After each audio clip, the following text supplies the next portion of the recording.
heart of where innovation, money, and power collide in Silicon Valley and beyond. This is Bloomberg Technology with Caroline Hyde and Ed Ludlow.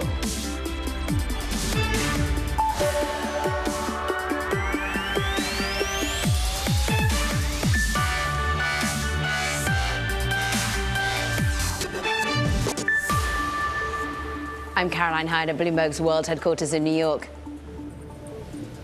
And I'm Ed Ludlow, live at CES Las Vegas. This is Bloomberg Technology. Coming up on the show, full coverage from CES in Las Vegas with Ed. We sit down with the CEOs of Qualcomm, of Mobileye, and we hear from the CTO of Mercedes on generative AI in autos. Plus, with CES underway, Amazon reveals its new streaming feature to rival Apple's AirPlay. Details on that ahead. And Bitcoin, it hovers just below that $47,000 mark, all ahead of the all-important SEC decision on the spot Bitcoin ETF that we still anticipate. All that and so much more coming up. But first, Ed, you are live on the ground, and it must all feel like it's about artificial intelligence.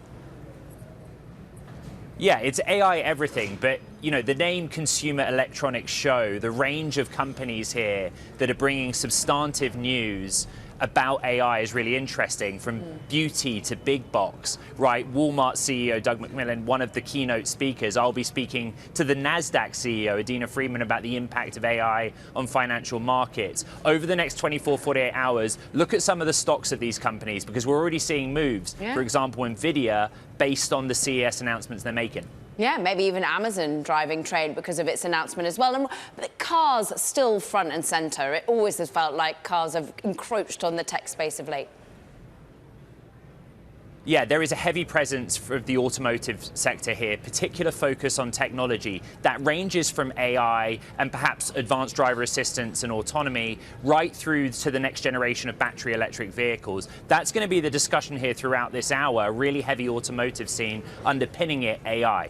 Yeah, and we get to Mercedes in but a moment. But let's get a quick check on the markets though first, Ed, because we are still looking at, well, a macro feeling that the market is just trying to get its head around as to whether or not the Federal Reserve will indeed be ultimately able to cut as soon as March into 2024. NASDAQ basically treading water on the day as it tries to decide what valuations are looking like. We're currently at just 8 points on the overall benchmark. But it is interesting that we're managing to push into the green on some of the chip stocks. Now, really, Samsung was the key takeaway that has dictated some of the moon music today that took risk-off feeling across the board. Samsung really coming in with worse than anticipated numbers in terms of your revenue and your profitability. We'll dig into that in a moment, but that had driven the stocks lower. Interestingly, we're now seeing the semiconductor index just up about 6 points. 3-year, I focus in on because we've got an auction, and indeed, as we start to see sales and supply come in, we're actually, interestingly, still seeing a bid on the yield curve at the front end. So we're currently trading, just flat, maybe 1 basis point lower, as we have seen, trying to see the bond market understand which way we're going to see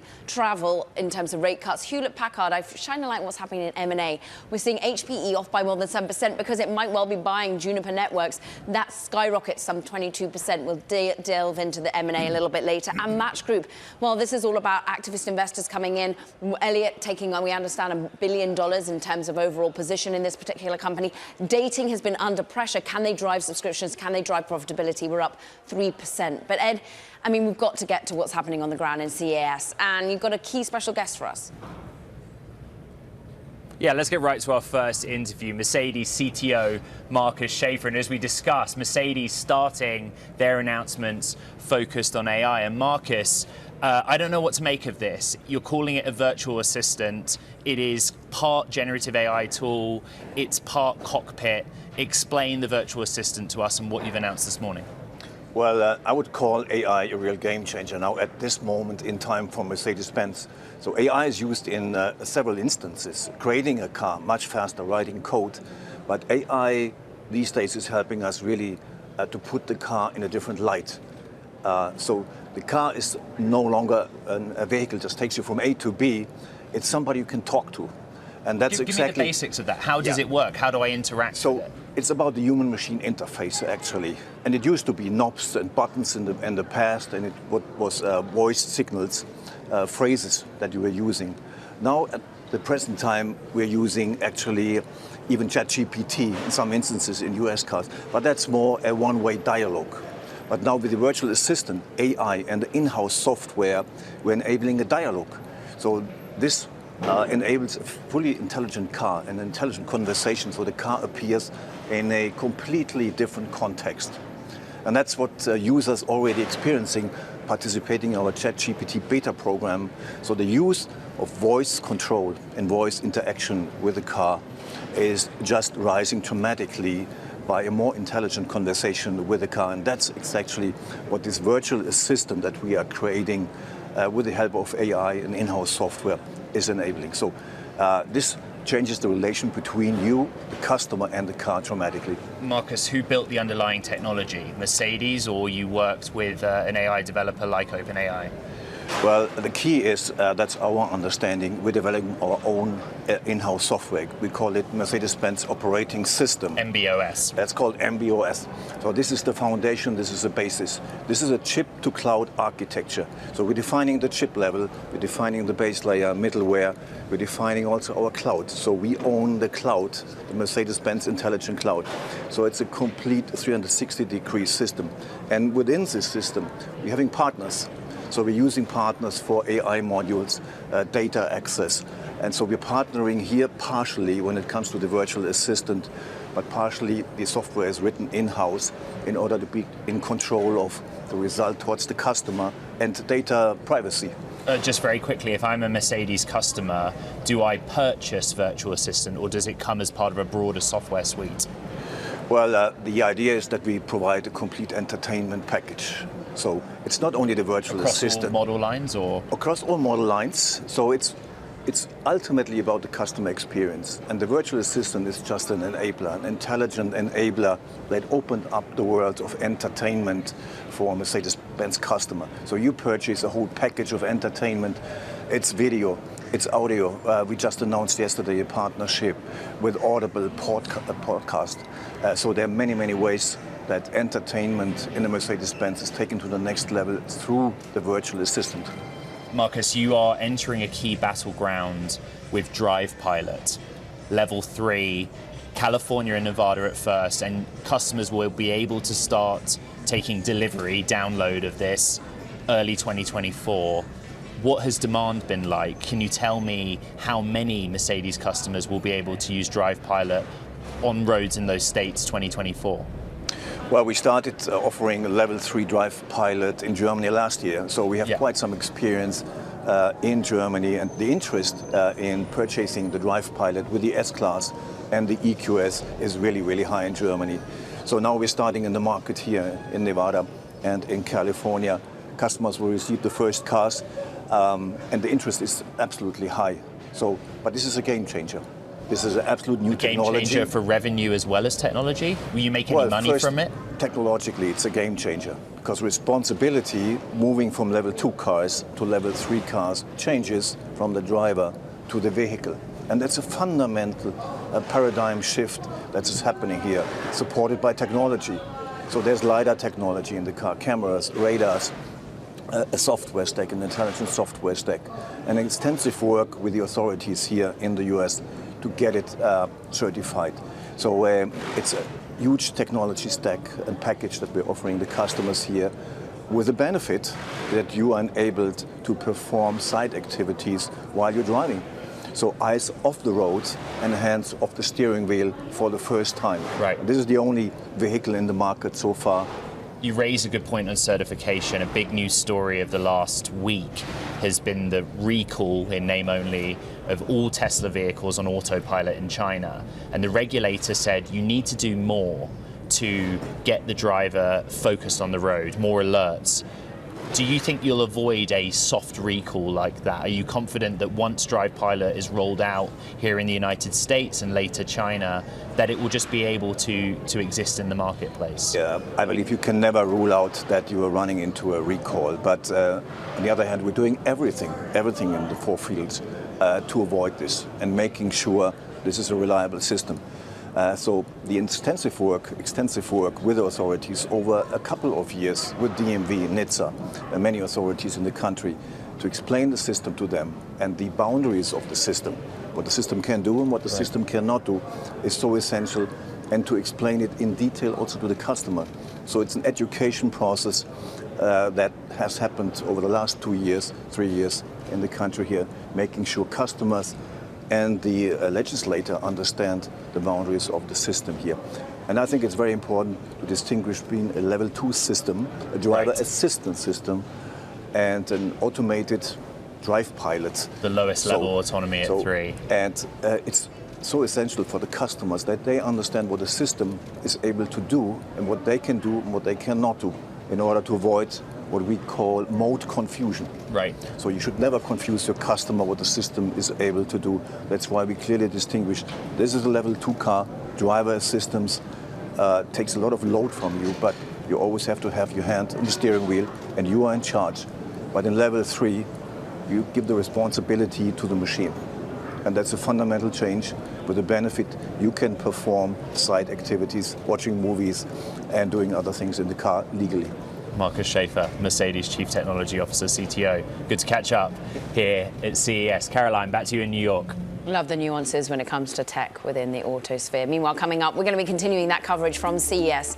Next up, the Mobileye CEO. You do not want to miss our conversation coming up next. Meanwhile, just keep an eye on what's happening with the shares of Uber and Lyft today. We go from auto discussion to, well, the discussion around flexible working and indeed gig working. The pushback is on, of course, once again, the federal government really trying to look at how we are protecting employees, whether contractors are indeed full-time employees or not.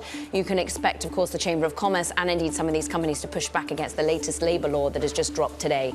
We're still up on the higher side, Lyft up more than a percentage point, Uber up more than 2%. So no great investor concerns at the moment. This is Bloomberg Technology.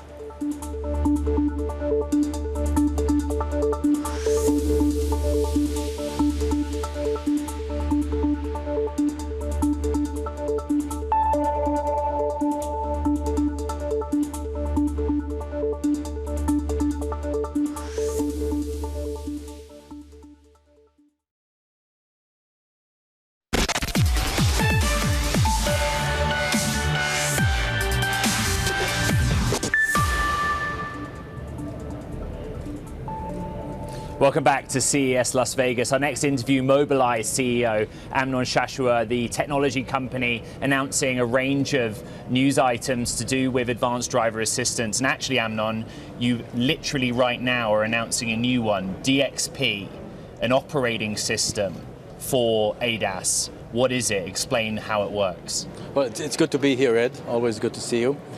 DXP is a driving experience platform. Now, there's a natural tension between the need of a supplier to scale, create one system that fits all, right, and the need of the customer, the car maker, to differentiate, try to make something that is unique to its own driving experience. And the way that this has been handled so far is let's provide the car maker with libraries, with API calls, and, right, and let the car maker build their own system. And this doesn't look that it seems to work. Okay, so you're basically going to the automotive and saying, here is an operating system. So then what? So there are kind of two extremes. What we separated is what is universal and what is unique. Universal, say for example, perception. Perception is universal. Why? Because there isn't any differentiation to do with understanding the environment. Right? A BMW vehicle or a Hyundai vehicle or an Audi vehicle should understand the environment the same way. So there's no differentiation there. HMI and control, clearly that's in the territory of the car maker to differentiate. Especially if you have a higher spec car, a sports car. Yeah, exactly. But then comes the big thing in the middle, the big elephant, which is called driving policy. This is all the decision making the car makes and the car needs to do in order to merge into traffic when you're doing a hands-free experience. Now decide to change lane, when to change lane, how to negotiate with other road users, the braking profile, the comfort versus safety type of balancing.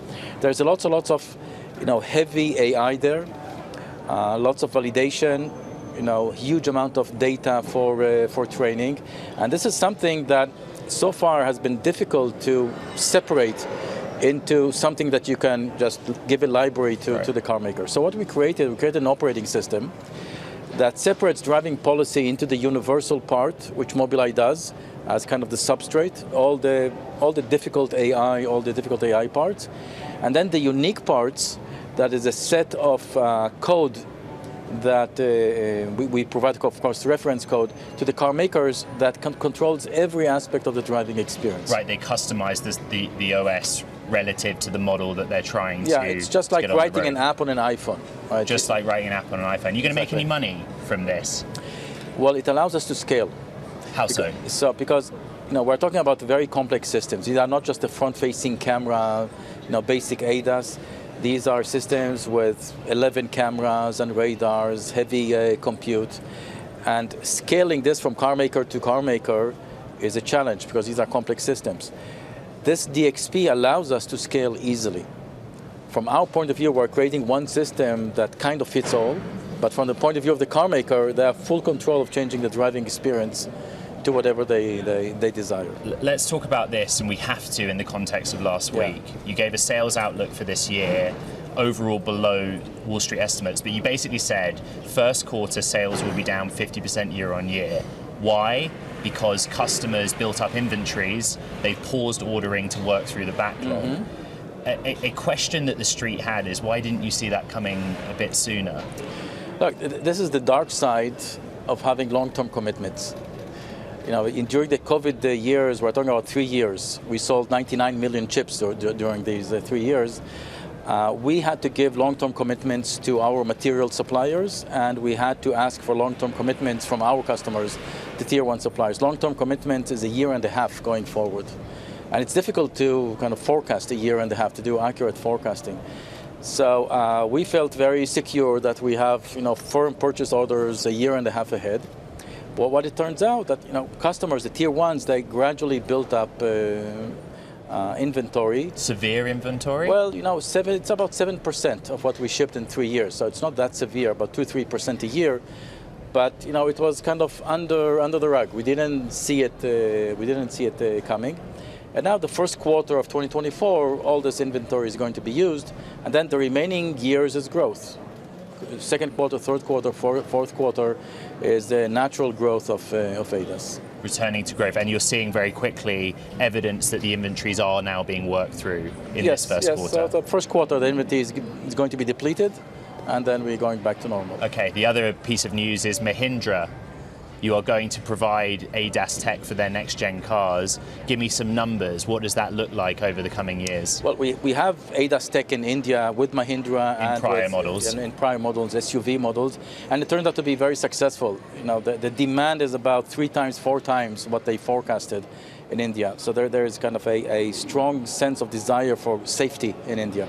What's interesting with this particular PR is not that it's regular ADAS, it's our latest model, the Supervision. 11 cameras around the car, hands-free driving. And you wouldn't expect India to be one of those territories that will go and adopt such a system. And it shows that in India, new roads are being built, new highway roads are being built. And the kind of safety that these systems provide, there is a strong need for them. And India is a huge growth territory. So it's not only China. You also announced a deal with an unnamed automaker. I know you won't name them. The question our audience has for you is, who is the LiDAR supplier on these deals? When I posted you're coming on, they all said, ask Amnon, who's the LiDAR supplier? Well, if I tell you, it may kind of indicate who is this Western OEM, right? But we won 17 models, both Supervision and Chauffeur. This is a great win for us. It's all coming out in 2026. It's actually also Drive, the robotaxi. It's a huge deal for us. I think overall, when you look at Supervision platform, we have now 30 car models, 30, when we started only with 2 car models a year ago. Amnon Shashua, Mobileye CEO. So good to catch up. Thank you. Here at CES. Caroline, back to you in New York. Fascinating conversation. And coming up, we've got so much more from CES, including what Amazon's just announced. They're introducing a new video streaming feature, and look, it's very similar to the likes of Apple's AirPlay. We have more on the details and what's in the works. That's next. This is Bloomberg Technology.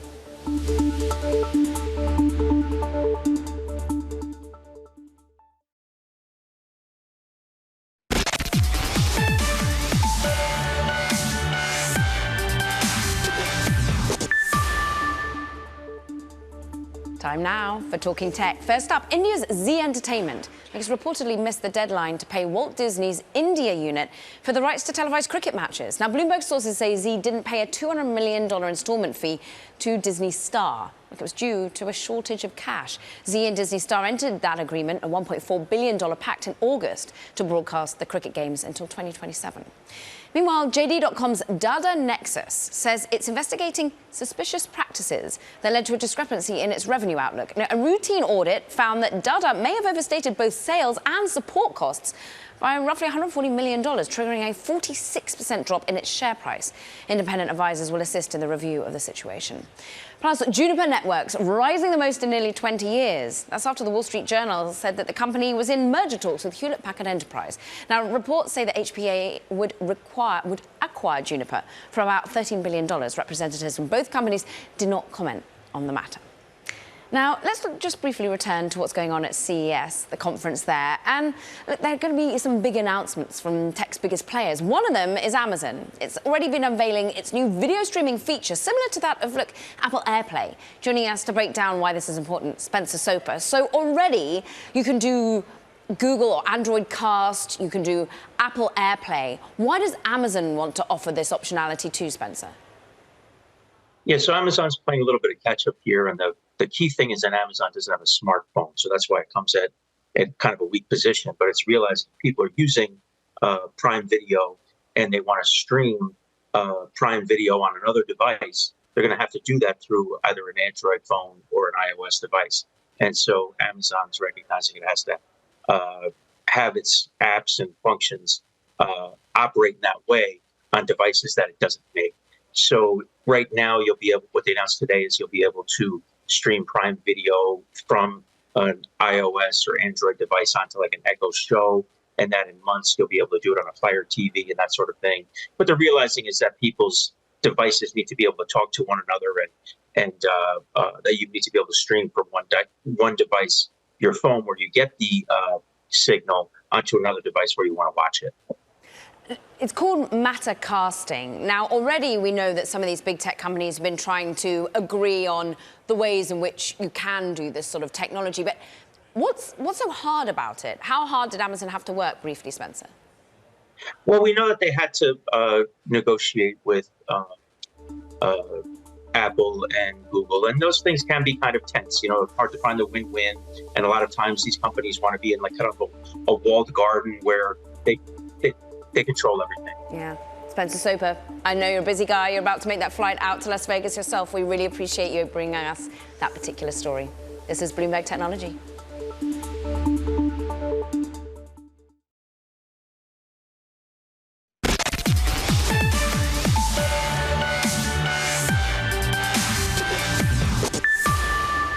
Welcome back to Bloomberg Technology. I'm Caroline Hyde in New York. Ed, he's over there in Las Vegas. We'll be back to CES in a moment. But let's have a look at what's happening in the markets right now, because we are actually seeing a little bit of a recovery. We had seen some concerns around tech, particularly when it came to the chip stocks, which we'll delve into in a moment. But NASDAQ 100 currently recovering. Look, we're only about 23 points. That's less than 0.2%. Nevertheless, there is some cautious holding into the NASDAQ. 10-year yield currently seeing a bit of a bid. We're off by 1-2 basis points across the curve. In fact, some buying into that 3-year auction that we're anticipating. But the direction of travel for bond markets really does dictate perhaps what happens with overall equity markets as well. We're all wondering where the Federal Reserve goes.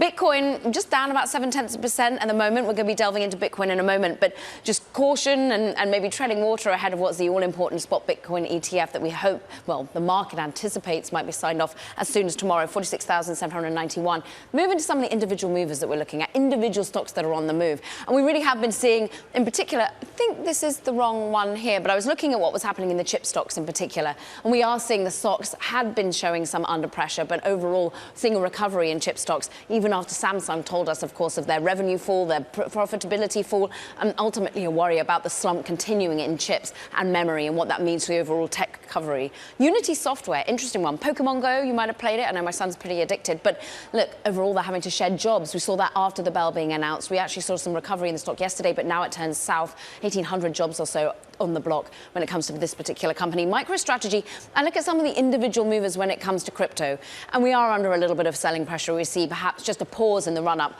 of Bitcoin prices. Remember, they were eclipsing 47,000 yesterday. Today, we just pulled back to that $46,000 handle for Bitcoin. We're off by 2.5% for MicroStrategy, which, of course, holds an awful lot of the OG of the crypto space. But let's talk about Bitcoin. Let's talk about the spot Bitcoin ETF and what it means to the rest of the market. Aya Kantorovich is a busy person right now, Fractal co-CEO and co-founder. And you've been in this space for a long time, Aya. And I'm interested as to what this ultimately means if we get the sign-off January 10th. Absolutely. It's a pretty big move. It's going to be 15 years after the initial genesis block of Bitcoin. And what we expect to see is actually a rotation from GBTC, spot Bitcoin, as well as the future into the ETF, because not only is it cheaper, but also from a custody and security perspective, it's going to be a lot safer in terms of risks. You have BNY Mellon, who's the admin for over half of the ETFs today. And what you'll see also is instead of paying 10+% for the futures carry rate, you're going to pay an implied cost of roughly 20 bips in fees, which again is a lot cheaper. So you'll likely see the CME basis collapse, which we expect to be trading under Deribit. So ultimately, people get out of the futures because it's expensive. They go to the spot Bitcoin ETF. And we're looking at sort of a whole raft of inflows. What it ultimately means, will it be 5 to 10 billion in the first week of trading? What sort of scale of adoption do you anticipate, Aya?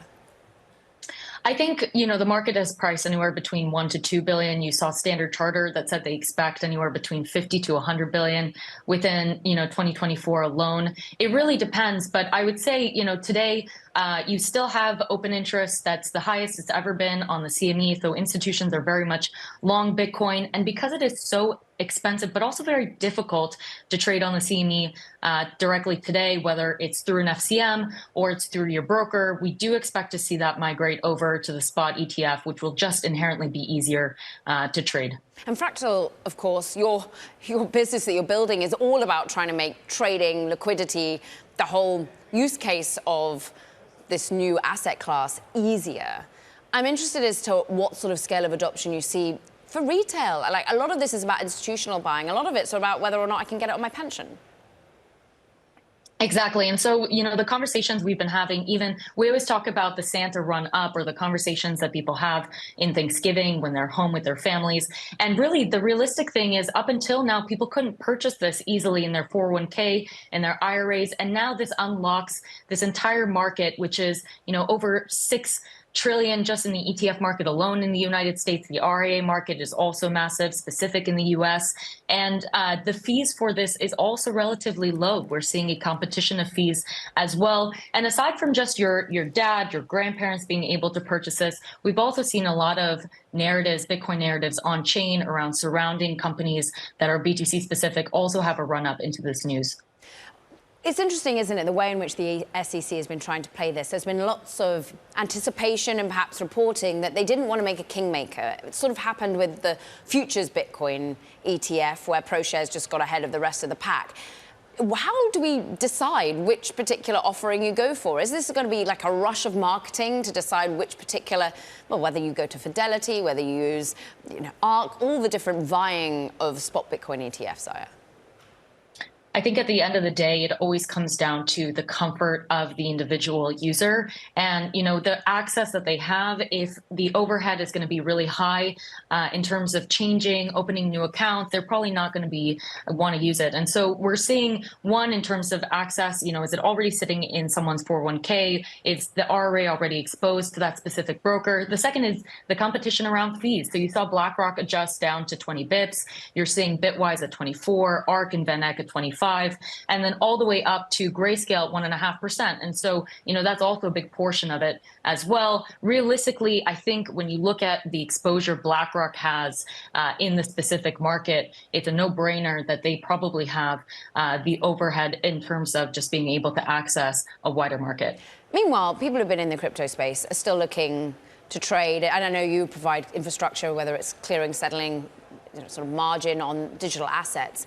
They're not just looking to play in Bitcoin. They want altcoins as well. What does the spot Bitcoin ETF mean for ETH, for Solana, for some of the smaller altcoins, the meme coins even?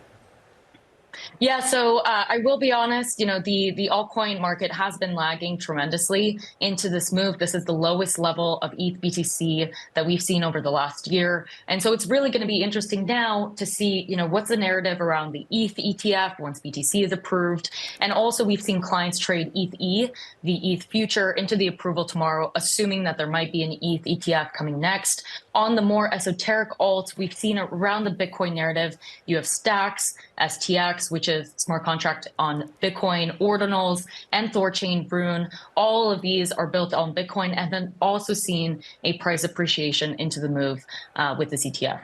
Aya, we thank you for carving out a little bit of time on what is a pretty hectic week. I'm sure, Aya Kantarovich, we thank you so much. Fractal co-CEO, co-founder.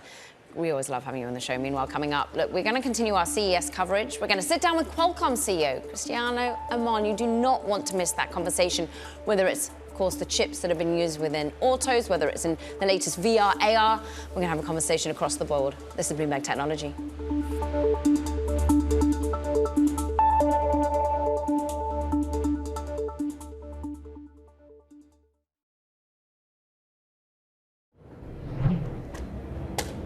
Welcome to our Bloomberg television and radio audiences worldwide. We are live at CES Las Vegas, and we're talking to the CEO of Qualcomm, Cristiano Amon. Cristiano, good to see you. Good to see you too, Ed. There is a flood of wide-ranging news and announcements, but I actually want to start on your updated XR chip. This is a processor that you are going to put into headsets, mixed reality headsets that will take on the Apple Vision Pro. And I just want you to talk about how confident you are that you will take on the Apple Vision Pro and at what end of the market you're going to help support. Look, we have been a big believer in spatial computing, and I think the XR Gen 2, it's another instance of what we have been doing generation after generation to get 4K spatial compute on each eye. But most important is we've been driving how to bring scale. You see some of the partnerships we have with Meta, what they've been doing with the Quest series. We're working and announced, I think, a while ago that we're working with Samsung and Google. You saw some devices being announced from Sony. I think that's a great opportunity, and the key thing is, can you get that to a scale with the performance and the price point that we excite developers? I think it's a great opportunity. On the scale point, there is a feeling that Apple will come in with the Vision Pro or a next generation at a lower price point and just take the market. Based on the demand you've had for XR2 Plus, is that going to be the case or not? I think you have to look at this in a different way. I think Apple is doing a great job. I think what they've done with the Vision Pro, it's great if you look at the device, and to bring it to scale, all that this is going to do is to ignite the developer ecosystem. At the end of the day, those computing platforms and developers creating content, the more that you have, more content, and that content that they're going to help create is going to be available on other platforms as well, and vice versa. It's about creating the next spatial computing platform. It's a great opportunity. We're still in the early growth stage of this market. You have been to many CESs. I have been to a few. It's always hard to find a common theme, but this year there is clearly a common theme, which is AI. And you and I have talked in the past about on-device AI use, particularly in the cell phone or smartphone context. This year, the PC seems to be the battleground. What is Qualcomm doing AI on PC? Look, we're incredibly excited, and we feel kind of what we have been saying is validated. If we look at all of the other companies all announcing on-device AI, something we've been talking for more than a year. If you look what we did at Snapdragon Summit, we announced X Elite, which right now is the king of all device AI computing platforms for the PC, has an integrated total 75 TOPS tera operations per second. And we started to see what Microsoft is doing, other companies doing. This is exciting. Just to put in perspective, we have over 30 different AI models being ported to the Snapdragon platform, preparing for this on-device AI PC. And it's going to change user experience, it's going to change productivity. You look at the number of CEOs talking about how they're investing in this. And when you run on a device, it's more secure, and you have context, and you have privacy. So ARM, as an example, has been talking about the promise of chips that power AI on PC for quite a long time. And it kind of hasn't materialized until now. When I posted on X and asked our audience, what are you most excited about from a technology or gadget perspective 2024? To be fair, many people replied and said Snapdragon Elite. So what does Snapdragon Elite look like in the real world this year, 2024? How many consumers can actually sit at their laptop or PC and do something of interest? Oh, you're going to be able to do a lot. So maybe just to put a perspective on X Elite, because there's a lot of excitement. We're very happy with the number of designs. It's going to launch together with the new version of Windows. It's going to have on-device Copilot, and there's so many things you'll be able to do. From be able to have a computer now that's going to predict your every moment. You're going to have Copilot when you talk about the Windows ecosystem across all the different applications. And there's a number of other use cases when you think about visual models, language models, they're being developed, they're very exciting. And I think that that's happening on PC, that's happening on phones, that's going to happen on cars as well. To our Bloomberg television and radio audience worldwide, we're live in Las Vegas at CES and we're speaking to Cristiano Amon, CEO of Qualcomm. Let's set a baseline and say there is still some weakness in the global smartphone market, right? What functionality in this AI era is going to bring the consumer back to start the upgrade cycle, to get smartphone growth like we've seen in prior cycles? Well, it's a great question. As far as the weakness, I think we did say in the last earnings call that the correction and the inventory correction is behind us right now. So we're excited about the market being stable.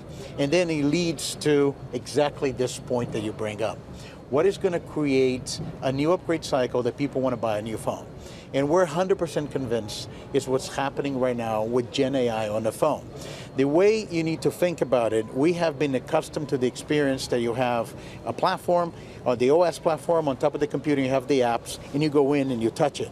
But now, on top of the OS, you're going to have those models that try to predict your every move. And it's going to bring not only efficiency, but new use cases. And we've seen that. We've seen that with automatic translation. We've seen that with web summarization. We've seen that with ability to create content, and they did content in real time, content that didn't exist before, using visualization models, and many more. And something as simple as texting is going to have context that will allow the AI to bring information that you may want to share, or you may want to schedule, all part of the experience. I'm believing the next user experience is going to be based on Gen AI on the phones, and we're optimistic that we could start to see devices as early as this year with those capabilities. Okay, so in early as this year, with that in mind, what is your 2024 global smartphone call outlook? Difficult to make a call of the total market. I think we're just happy that the market is now stable. The correction is behind us, and let's see what our partners can launch. Stay tuned for example, what Samsung is going to announce soon. I think there's a lot of excitement about the Snapdragon 8 Gen 3. Automotive. You are very bullish on automotive, and you've tried to position the company to diversify the company, but automotive is a key pillar. 10% of revenue is kind of the target, 2026, end of decade, 9 billion of sales. What data hits your desk that tells you you're on track for that? Oh, we're on track. I think we had said we're going to get to 4 billion first milestone, and then we're going to get to the 9 billion at the end of the decade. I think we're ahead of those targets. What is really showing traction is the number of OEMs that have been working with Qualcomm, and how we continue to add to the pipeline of design. I think what's resonating, the car industry is transforming to a digital industry. But what is I'm sorry to interrupt, Cristiano, but same question as with the smartphone or PC. What is the functionality, if I'm a customer or end user, that's going to change my mind about buying this vehicle that has something it doesn't have today that you are contributing to? Well, you already seen that. See, the good thing about tracking Qualcomm progress, for us, is less about the market size. It's more about gaining share, and new models are launching the technology. You can see some of the cars. If you're going to go buy a car today, let's just say the Mercedes E-Class, what GM is doing with their car line and many others, you have a fully immersive digital cockpit. You didn't have that before. That's enabled by Snapdragon. Right. Now you have those beautiful screens that are immersive, and it bring you a lot of information about the car, the road. On top of that, you have safety. And we have a vision that assisted driving needs to be in every car. For example, the announcement we did at the show in a partnership with Bosch, we have now announced at the CES a central compute platform that you can have ADAS and a digital cockpit on the same silicon, which basically you can do that for premium cars, now bring it to entry-level cars. Mass market. Those are going to be completely different changes in how you think about safety and how to think about your driving experience. Cristiano, we just have 30 seconds left, but where geographically is the automotive growth coming from? Which markets? For us, it's across the board, because you should think about us as new models launch of our technology, we gain share. We're working with all the Americans, all the Europeans, all the Koreans, all the Japanese, all the Chinese, so pretty much the entire automotive industry. I would be hard-pressed to tell you a car company we're not working with. Qualcomm CEO Cristiano Amon, live from CES Las Vegas. Back to you. Coming up, Match shares. They jump on reports that Elliott has taken a $1 billion stake in the dating firm. We discuss this next. This is Bloomberg Technology.